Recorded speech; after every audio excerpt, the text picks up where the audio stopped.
I wasn't going to make a video today because I'm still sick, but this situation is genuinely awful and I had to talk about it. And so, of course, I'm going to be right here showing you everything that's gone down with the recent GeorgeNotFound update.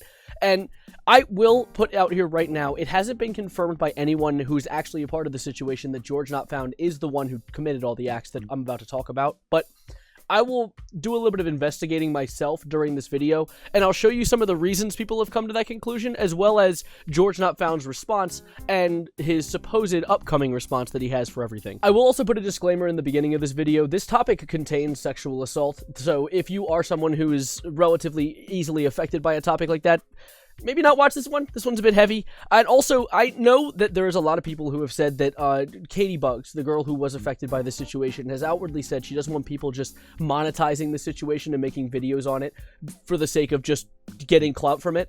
But I watched a bunch of content creators' videos covering this topic today, and I swear to God, every single one spent half the video giving their opinion on the situation instead of actually informing people about what went down. So my goal with this video isn't to try and spread some sort of motive or idea.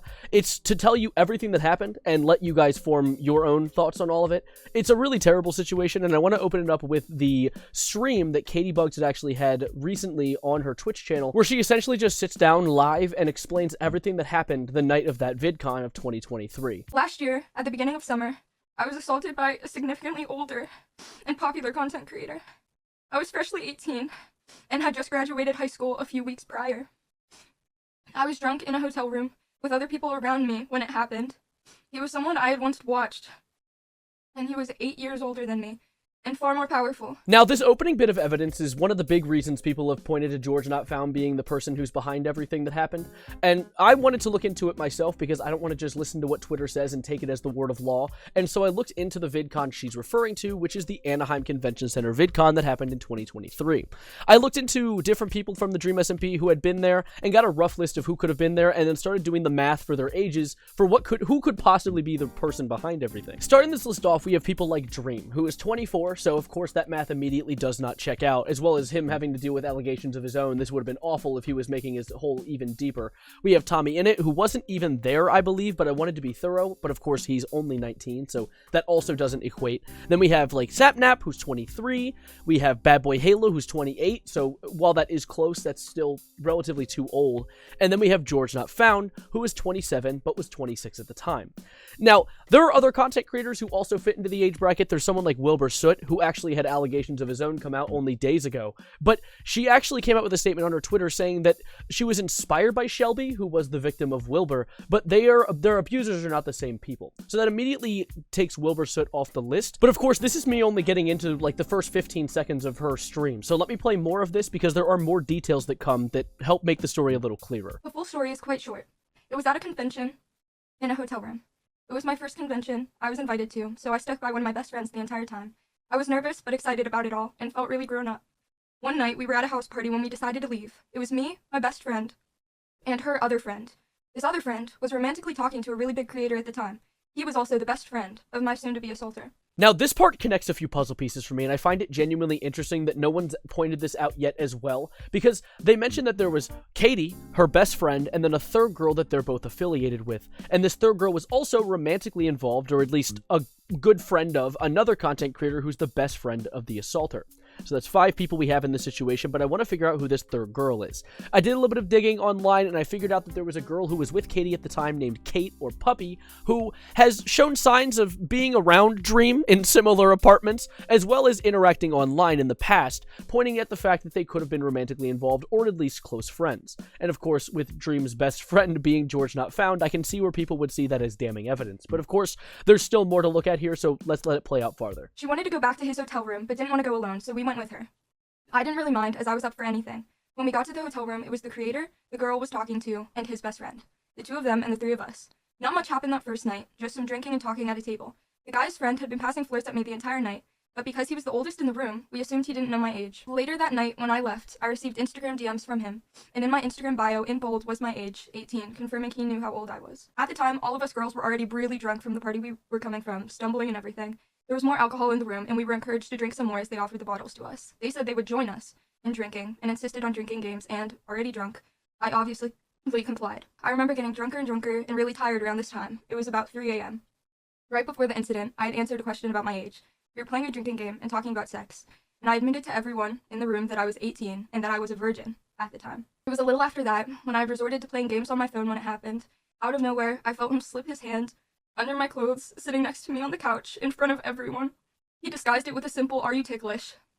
I coughed out a no, still staring at my phone. I was overly aware of the fact that we were in front of other people, the fact that everyone else was sitting around us, watching us, including my best friend, and that his hand was inching further to places I hadn't asked for it to be. He made a game out of my embarrassment, where he would touch me in certain areas to make me lose the phone game I was playing. I was scared, and I felt sick, either from the alcohol or from his touch. It didn't matter because my mind was a blur. I didn't speak or move. I remember being afraid to even breathe. I stayed there for a while, hoping my stillness could make me disappear. I eventually had to stand up after many minutes for it to stop. I was scared to leave or make a scene out of the embarrassment. Eventually, later in the night, I found myself alone with him and his friend. Everyone else either passed out or sick. I went to leave, and the older guy decided to leave with me. We walked to the elevators, where I didn't get on.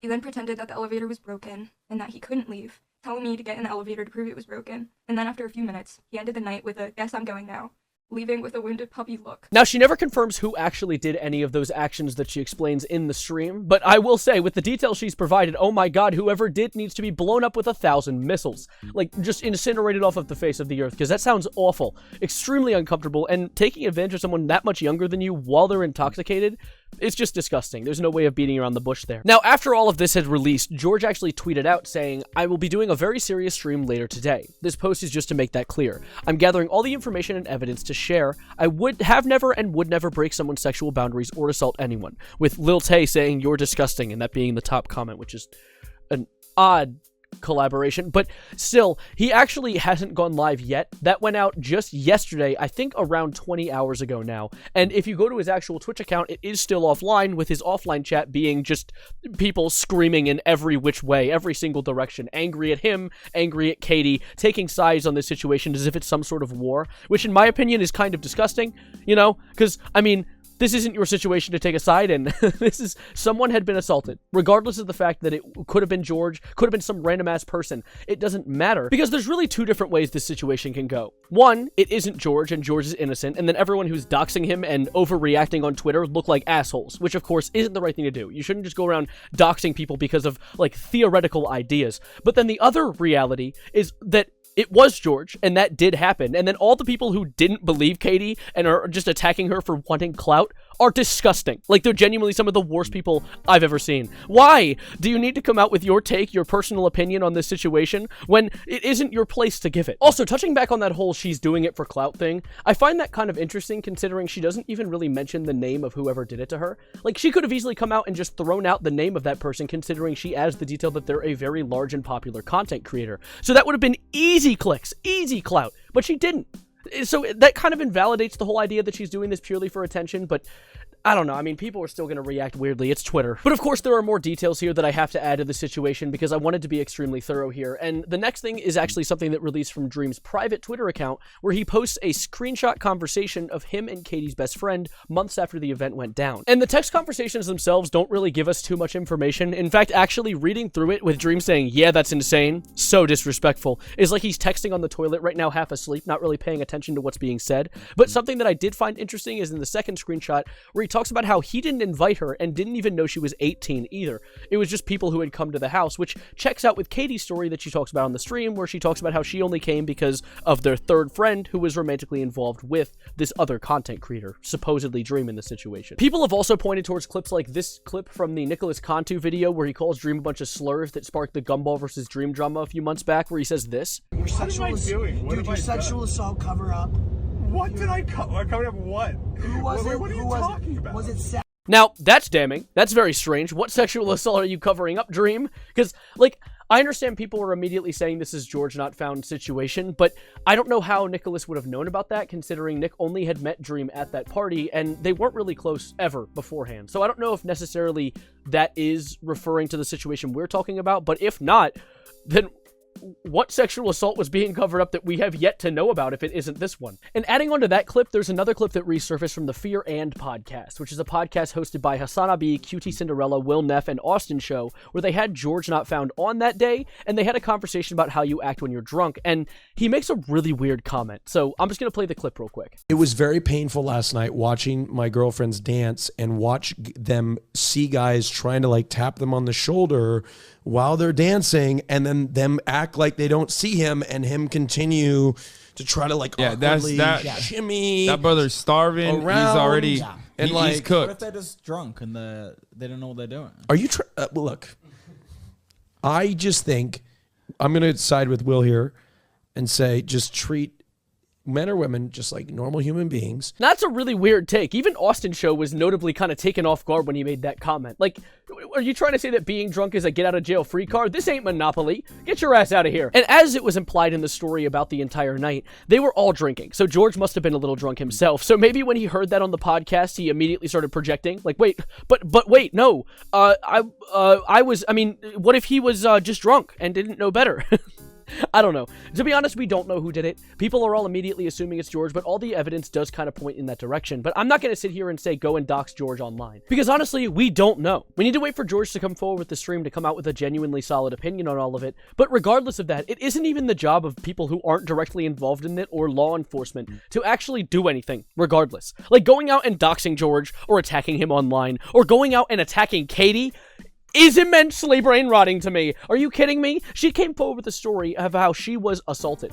She didn't say who. She said it happened. So people going out and saying she's doing this for clout or trying to bring down George makes me want to, like, grab their head and just crush it like a watermelon. She's not doing that. She's trying to come forward with something that affected her. But regardless, it's been almost 22, 23 hours since George made the post saying he was going to stream about all of this, and he has yet to actually go live. It's around 2 p.m. for George as of me recording this, so maybe he will later in the afternoon, but it is really troubling that he hasn't come forward with any statement at all yet. Like, it would be nice if he said something to clear the air, but regardless, I'm going to end this video here. I know this isn't my usual goofy joking around video, but I wanted to actually do a genuine, thorough investigation, and I'm still sick, so I couldn't really be my bouncing off the wall self that I usually am, but I appreciate you guys staying around if you did. Thank you for being here. Subscribe if you are new, and like the video if you want to catch me on your homepage more often, and I'll see you in whatever I post next. Thank you guys, and as always, adios, arrivederci, goodbye, good night, and just don't get involved in this. People are so weird.